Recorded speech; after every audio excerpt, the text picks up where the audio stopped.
Hello guys, welcome to the new episode of my channel. আমি সঞ্জীব তোমাদের সাথে এখন এই ভিডিওতে কথা বলবো আপকামিং হরার কমেডি জেনারেল সিনেমা স্ত্রী 2 এর ট্রেলার নিয়ে, যেটা গতকালই লঞ্চ করে দেওয়া হয়েছে। তো আমি আজকে এটার কেমন হলো সেই নিয়ে তোমার সাথে আলোচনা করব। তো দেখো, এটা তোমরা প্রত্যেকেই জানো ম্যাড অফ ফিল্মসের ব্যানারে নিয়ে এই সিনেমাটা। এটা ম্যাড অফ ফিল্মসের যে হরার কমেডি ইউনিভার্স, সেই ইউনিভার্সের একটা পার্ট, এবং এটাকে ডিরেক্ট করছে হচ্ছে অমর কৌশিক। এখানে মুখ্য চরিত্র অভিনয় করছে হচ্ছে রাজকুমার রাও, পঙ্কজ ত্রিপাঠী, তারপরে আমাদের শ্রদ্ধা কাপুর, এবং আরও বেশ অনেক আছে, অভিষেক ব্যানার্জি, তারপরে অপরাজিত খুরানা, এর অনেকেই এই বিভিন্ন চরিত্র অভিনয় করছে। এর অমর কৌশিক, যিনি এর আগে স্ত্রী ডিরেক্ট করেছেন, ভেড়িয়া ডিরেক্ট করেছেন, এবং বালা বলে একটা সিনেমা ডিরেক্ট করেছেন, তিনি এই সিনেমাটা নিজে ডিরেক্ট করছেন। তো ট্রেলারটা কেমন হলো সেই নিয়ে আলোচনা করব। আপনারা প্রত্যেকে জানেন স্ত্রী মানে ওয়ান অফ দ্য বক্স অফিসের সাকসেসফুল ফিল্ম, এবং বর্তমানে চলতে চলতে আস্তে আস্তে এটা ক্লাসিক সিনেমা হয়ে এসছে একটা। সিনেমাটা প্রচুর, মানে শুধু মাস অডিয়েন্স নয়, এছাড়া ফ্যামিলি অডিয়েন্সের সিনেমাটা খুব ভালো বাজে, কারণ এর মধ্যে কমেডির একটা বিশাল বড় পার্ট আছে, যেটা খুবই ভালো। তো স্ত্রী 2 যে ট্রেলারটা মতো এসছে, এই ট্রেলারটা দেখে আমার একটা জিনিস মনে হলো, তারা কিন্তু স্ত্রীতে যে হরার জন্য ছিল সেটা ঠিক আছে, বাট তার সাথে যে কমেডি, যেটা বিশেষ করে ওয়ার্ক করে যে সব ধরনের অডিয়েন্সের মধ্যে, সেটাই কিন্তু নজর রেখেছে। ট্রেলারটা শুরুর সাথে সাথে আমরা একটা ডায়লগ শুনতে পাই যে সরকাটাকে বারে हम क्या जानते हैं। তো তার সঙ্গে সঙ্গে অভিষেক ব্যানার্জি বলছে যে সরকাটাকে স্যার কাটা হুয়া है, আর পঙ্কজ ত্রিপাঠী বলছে বাহ इसका भी आईएएस बनाना चाहिए।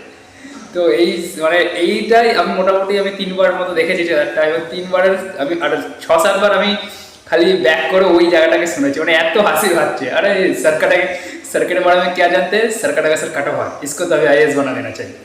এটা দারুণ লাগছে। আর একটা মাঝখানে দেখবেন একটা ডায়লগ আছে, যেখানে বলছে, মানে গ্রামের লোকেরা বলছে যে সরকারটাকে আতঙ্ক সে अब तुम्हें हमें बचाना है, राजकुमार राव को बोलছে। तो राजकुमार राव बोलছে যে অমিতাভ বচ্চন के ऊपर अगर आमिर खान को बैठा दिया जाए तभी उसके कमर तक ही आता है। কারণ এই ব্যাপারটা হচ্ছে ইন্ডাস্ট্রির মধ্যে one of the tallest actor হচ্ছে অমিতাভ বচ্চন, আর one of the shortest actor হচ্ছে আমির খান।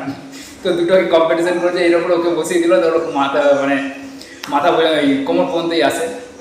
তারপরে একটা জায়গায় যেখানে শ্রদ্ধা কাপুরকে বলছে রাজকুমার রাও যে সে ছেড়ে যাওয়ার ফলে তাকে কী কী বলছে, এবং রাজকুমার রাওকে লোকে কী কী বলে, এরকম অনেকগুলো বেশ ভালো ভালো ডায়লগ আছে।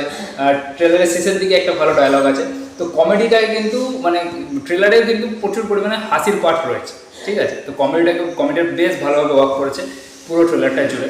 এবার যদি স্টোরি লাইন আপ আছে, স্টোরি লাইন আপ দেখে যেটা বোঝা গেল, চান্দেরিতে গতবার আমরা দেখেছিলাম যে স্ত্রী চান্দেরি ছেড়ে চলে গেছে, যে স্ত্রী সমস্ত পুরুষদের বসে এনে পুরুষদের মেরে ফেলছে, সেই স্ত্রীকে তাও এরা ভাগালো, লাস্ট পার্টে আমরা দেখেইছি। তো স্ত্রী চলে যাওয়ার পরে চান্দেরির একটা পুরোনো যে পুরাণ আছে, সেখানে লেখা আছে যে স্ত্রী চলে যাওয়ার পরে কিন্তু এই যে আপনার সারকাটা, মানে স্কন্দকাটা যেটাকে আমরা বাংলায় বলি, সে আসবে। কারণ স্ত্রী আর স্কন্দকাটা এক জায়গায় থাকে না, কারণ এদের দুজনের মধ্যে কট্টর দুশ্মনী আছে। আর স্ত্রীর উৎপত্তির কারণই হচ্ছে স্কন্দকাটা, কারণ স্ত্রী যে প্রস্টিটিউট, সেই প্রস্টিটিউটকে মেরে স্ত্রী বানিয়েছিল এই স্কন্দকাটে, ঠিক আছে। তো স্ত্রী চলে যাওয়ার পরে স্কন্দকাটার আতঙ্ক শুরু হবে, এবং সেটাই হচ্ছে। কিন্তু স্কন্দকাটার মেন টার্গেট হচ্ছে মহিলারা, ঠিক আছে। সে মহিলাদের বসে এনে মহিলাদের মেরে ফেলছে। ইভেন সে গ্রামের পুরুষদেরও নিজের, মানে যেটা বলেছে যে আপনার ফলোয়ার্স বাড়ানো চাতে ইনফ্লুয়েন্সার, তো সে গ্রামের পুরুষদেরও বসে আনছে এবং মহিলাদের অত্যাচার শুরু করছে। তো এটাই দেখানো হচ্ছে, এবং তারা কী করে শেষ পর্যন্ত স্ত্রীকে এই সরকারটাকে বসে আনে, সেটাই হচ্ছে মেন গল্প। তো এখানে যেটা দেখতে পেলাম, দেখুন যে ভিএফএক্সের কথা যদি বলি, আমরা ভিএফএক্স এই টাইপের সিনেমায় ভিএফএক্স খুব একটা যে হাই কোয়ালিটি দেখতে পাবো সেটা নয়। এখানে সেটাই দেখে বোঝা যাচ্ছে, যেখানে দেখা যাচ্ছে ফার্স্টে নরকের কোনো জায়গা থেকে সরকারটা আসছে, সেই জায়গাটা আমরা দেখতে পাচ্ছি, বা পরে যখন দেখতে পাচ্ছি যে রাজকুমার রাও এবং আমাদের শ্রদ্ধা কাপুর সেই জায়গাটায় যাচ্ছে। তো সেখানে ভিএফএক্স খুব একটা যে হাই কোয়ালিটি ভিএফএক্স সেটা নয়, বাট এই ভিএফএক্সটা ম্যাচ খেয়ে যায়, কারণ এখানে স্টোরি লাইন আপ গল্প এরকমই, এবং কমেডি পোর্শন যেটা বিশেষ করে ওয়ার্ক করছে। তার ফলে মানুষের এই দিকে যে আলাদা করে ভিএফএক্স কেলাম হচ্ছে, সেদিকে খুব একটা নজর যায় না। এখানে একটা স্পেশাল আইটেম নাম্বারে তামান্না ভাটিয়া আছে, কিন্তু আমার মনে হয় না তামান্না ভাটিয়াকে এখানে শুধু একটা স্পেশাল আইটেম নাম্বারই দেখানো হবে। তার মানে কী রোল থাকবে সেটা তো আমি জানি না, বাট তার রোল কিছু এক্সট্রা থাকবেই। কারণ এখানে দেখবেন একটা সিন দেখানো আছে, যেখানে দেখা যাচ্ছে তামান্না ভাটিয়ার পায়ে কেউ কিছু বেঁধে তাকে টেনে নিয়ে যাচ্ছে, মানে তামান্না ভাটিয়ার একটা এক্সটেন্ডেড কেমিও এখানে থাকতে চলেছে। এবার সেটা কীভাবে কোথায় ইউজ করে সেটা অবশ্যই দেখার। গল্পটা এখানে আমরা মোটামুটি বুঝতেই পেরে গেছি। এবার হ্যাঁ, কোথায় কি টার্ন অ্যান্ড টুইস্ট আসবে, এখানে কি স্ত্রী আবার আসবে, আই থিঙ্ক স্ত্রী আসবে, কারণ এখানে ট্রেলারের শেষের দিকে আমরা একটা সিন দেখবেন, যেখানে একটা মূর্তির পাশে স্ত্রীর মতো একটা মূর্তি দাঁড়িয়ে সে বলছে ভিকি বলে আওয়াজ দিচ্ছে। তো অফকোর্স সে আসবে, স্ত্রী আসবে, এবং স্ত্রীর সঙ্গে প্রবাবলি লাস্টের একটা ক্লাইম্যাক্সের ফাইট সিন হবে। ওভারঅল ট্রেলারটা আমার ভালো লাগলো, বিশেষ করে কমেডি পোর্শনটা দারুণভাবে ওয়ার্ক করেছে।